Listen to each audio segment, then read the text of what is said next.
Today we're going to continue Newton's first and third laws, talking about quantitative balanced forces. To understand quantitative balanced forces, we need to look at the balanced forces from a mathematical point of view. When I hear balanced, I think equations. So we're going to look at balanced force equations. In order to find any value or to create balanced force equations, we need to always start with a force diagram.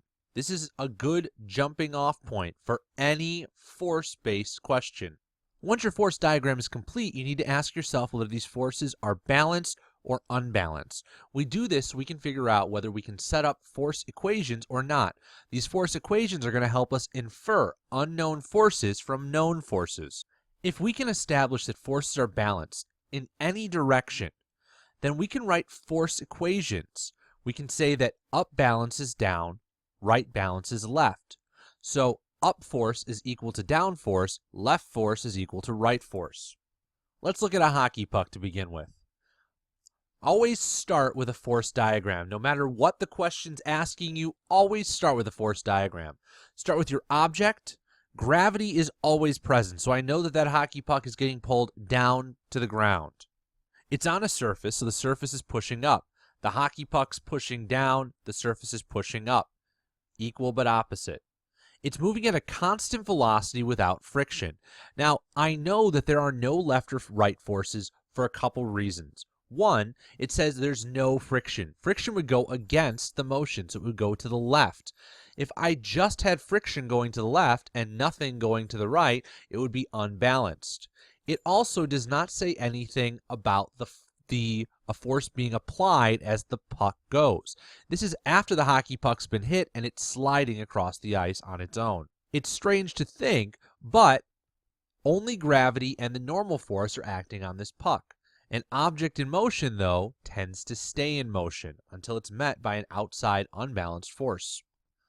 Next, I need to determine whether these forces are balanced or unbalanced. Well, we only have up and down forces right now, and because that puck is not accelerating upward or downward, we can assume that they're balanced. That's why I drew my magnitude, my two arrows, exactly the same. If my forces are balanced, then I can write force equations. Up balances down, so up is equal to down. So that means that the normal force is equal to the gravitational force. Mathematically, if I knew the value of the normal force, I could plug it in to solve for the gravitational force. Likewise, if I knew the gravitational force, I could substitute that in and solve for the normal force. This is a force equation, and it's a helpful tool to find unknown forces from known forces. Let's look at another example. A car is driving at a constant velocity. Always start with a force diagram. So I'm going to start with my object. Gravity is always a great place to start. It's always there. I assume this car is driving on a surface, as most cars tend to do. So we have a normal force. The car is getting pulled down. The ground is pushing back up. Because the car is not accelerating upward or downward, I know it has to be balanced forces. So my normal force and my gravitational force are the same magnitude for the arrows. The car is driving to the left. It's applying a force in that direction. Because it's pushing off the road's pushing back, we're getting some friction. It's kinetic friction because the car is still moving. I've already established that my up and down forces are balanced. My left and right forces are balanced as well because I'm moving at a constant velocity. Constant velocity, or stop, means I have balanced force. Since I have balanced forces in both directions, I can write force equations for both directions. My normal force is going to equal my gravitational force, just like my applied force is going to equal my force of kinetic friction. If I knew Fn, Fg, Fa, or Fkf, I could substitute in and solve for the other force in their equation. Force equations are an often overlooked but very crucial step for solving and labeling quantitative force equation or force diagrams.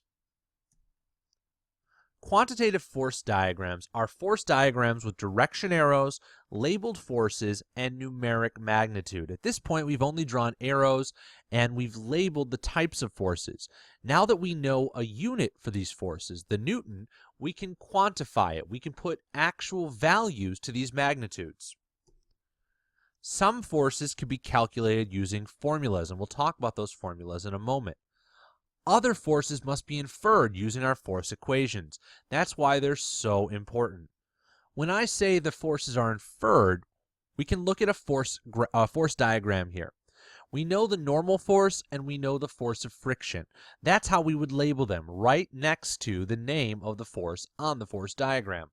If I have my equations written out, for example, Fn equals Fg, so the normal force balances out the gravitational force, and Fa equals Ff, the applied force balances out friction force, I could simply substitute in.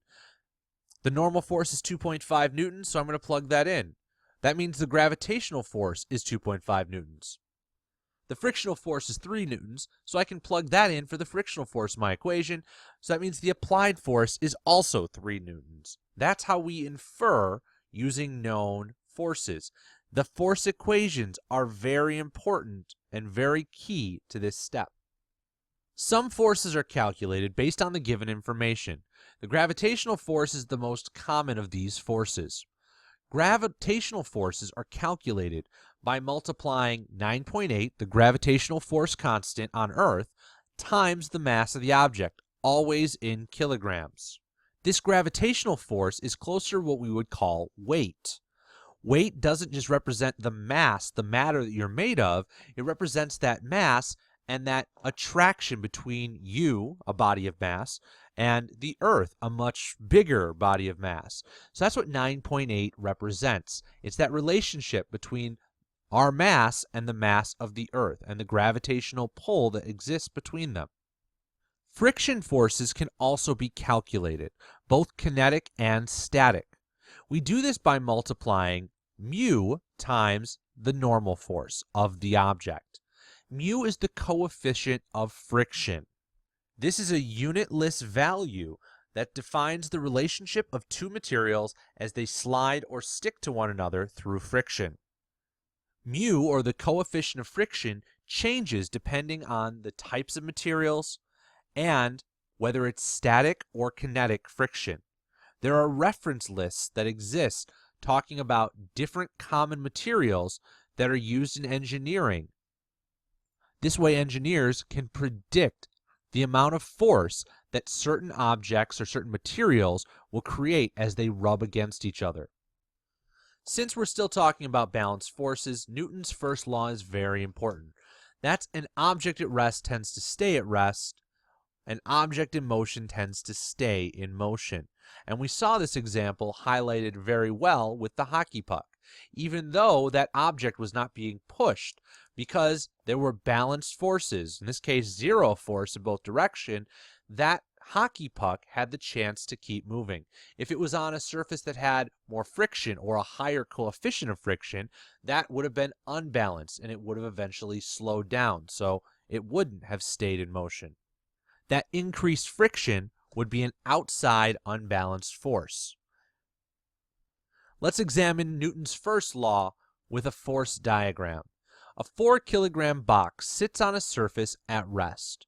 Draw a quantitative force diagram and write the force equations. The box sits at rest, so I know that it's not accelerating left or right. It's not accelerating up or down, it's just stopped, so it's balanced in all directions. In this case, an object at rest is going to stay at rest. This is oftentimes called inertia. Always start a problem like this with a force diagram. I'll start qualitatively and then fill in my quantitative values. Always start with the object, a dot in the center. I have gravity pulling down. Gravity is always a great place to start because it's always there.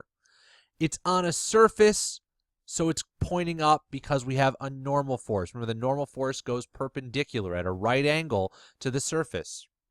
These forces are balanced because we're stopped, which is a balanced motion. So that means I can write equations. I only have up and down forces, so I'm going to balance up with down. Normal force equals the gravitational force. At this point, we need to apply values to what we know.